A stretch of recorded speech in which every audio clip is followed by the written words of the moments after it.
وافق نادي باريس سان جيرمان الفرنسي على بيع نجم الوسط الإيطالي ماركو فيراتي لنادي برشلونة الأسباني في فترة الانتقالات الصيفية المقبلة بشرط واحد قد يبدو تعقيدا للأمور بالنسبة للفريق الكتالوني، حيث يريد النادي الباريسي ضم ثنائي برشلونة بجانب مبلغ مالي مقابل توقيع اللاعب المطلوب.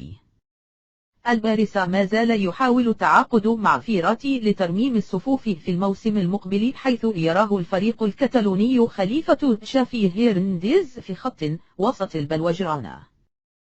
ويريد فيراتي تغيير القميص بعد الخروج من دوري أبطال أوروبا وعدم القدرة على إثبات الذات أوروبيا. وذكرت وسائل الإعلام الإسبانية أن سان جيرمان لا يمانع بيع اللاعب للباريس شريطة الحصول على خدمات الثنائي رافينيا ودينيس سواريز، بالإضافة لمبلغ مالي غير محدد مقابل توقيع فيراتي.